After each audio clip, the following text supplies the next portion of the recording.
Le micro est à vous. À l'heure du 2.0, pimenté par la Covid, trouver sa moitié sous le regard bienveillant de Dieu n'est pas vraiment chose facile. Et quand la souffrance de la solitude se fait sentir, ça en devient presque un poids insurmontable que même la foi ne semble pouvoir déplacer. C'est dans ce contexte qu'est née Even, une application chrétienne qui promet de belles rencontres chrétiennes pour le plus de mariages possible.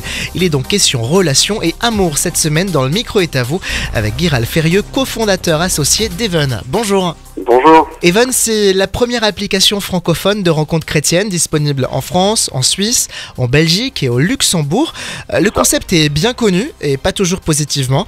Pourquoi s'être lancé dans ce projet qui plus est sous l'étiquette chrétienne ? Alors en fait, c'est assez simple. C'est avec un ami d'enfance qu'on a eu cette idée il y a déjà 5 ans. En fait, on voyait l'avènement des réseaux sociaux et on se rendait compte qu'on avait nos amis dans nos contacts et on se rendait compte, on voyait plein de personnes s'inscrire, notamment beaucoup de chrétiens, et on disait que c'était tellement dommage de ne pas pouvoir facilement rencontrer d'autres personnes sur ces réseaux sociaux. Alors on a vu qu'il y avait des sites de rencontres qui existaient, mais c'était des sites qui étaient payants, ils commençaient à être un peu datés. On a regardé et on s'est dit c'est pas possible, il y a forcément une application qui doit exister pour se rencontrer entre chrétiens, quelque chose de gratuit, de sympa, et ça n'existait pas. On a vu que ça existait pour d'autres religions, ou de façon généraliste, et on s'est dit il faut absolument faire quelque chose pour les chrétiens. Il n'y a pas de raison qu'il n'ait pas une application eux aussi pour se rencontrer sur la base de leur foi ou de ces valeurs chrétiennes, qui est un peu le dénominateur commun de nos utilisateurs. Et du coup, on s'est mis au travail et on a rencontré un associé développeur qui est maintenant devenu un ami. Et voilà. Est-ce l'espoir de la dernière chance ou la voyez-vous comme un outil relationnel de premier choix ? Ah non, surtout pas espoir de la dernière chance.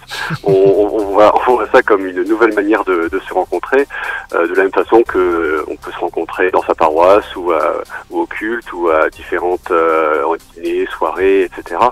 On pense qu'aujourd'hui c'est une méthode qui est totalement naturelle et qui se fait de plus en plus. Et c'est sûr que avec les confinements à répétition qu'on a pu avoir, beaucoup de gens se sont rendus compte qu'on pouvait avoir une vraie plus-value. On a réalisé que dans les petites villes, les gens avaient du mal à rencontrer de nouvelles personnes, d'élargir vraiment leur cercle amical au-delà de leur propre cercle. Et même dans les grandes villes, le fait que ce soit un peu une vie à 100 à l'heure, ça permet en fait de se poser, prendre un petit temps chaque jour et de rencontrer des gens de façon très simple, quoi. Alors concrètement, comment cela se passe et comment les chrétiens célibataires peuvent-ils faire pour se rencontrer et se plaire ? Alors c'est très simple, on crée son compte sur l'application, donc je l'ai dit, c'est une application gratuite qui fonctionne tout simplement grâce aux dons. Et du coup, tous les jours, on a un algorithme, donc une intelligence artificielle qui propose 3 profils qui peuvent coller avec le propre profil de l'utilisateur. L'utilisateur a le choix d'aimer un élément du profil des 3 personnes qui sont proposées. Et donc il peut réagir par rapport à une photo, par rapport à un petit texte, une réponse à une petite question qu'on aura mis.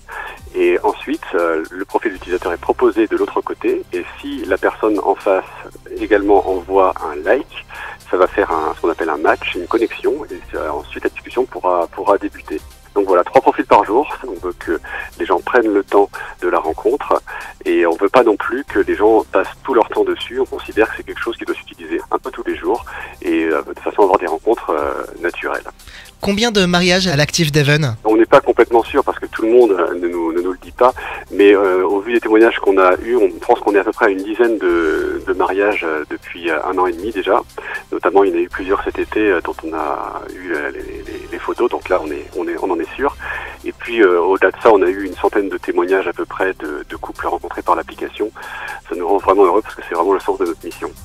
Si le rêve de rencontrer quelqu'un qui partage votre foi et vos valeurs pour s'embarquer dans la vie maritale selon les principes bibliques vous anime, téléchargez donc gratuitement l'application Even sur heavn.app. Guy Ralferieux, merci d'être venu sur Phare FM nous parler de ce projet singulier. Merci beaucoup, au revoir. Au revoir.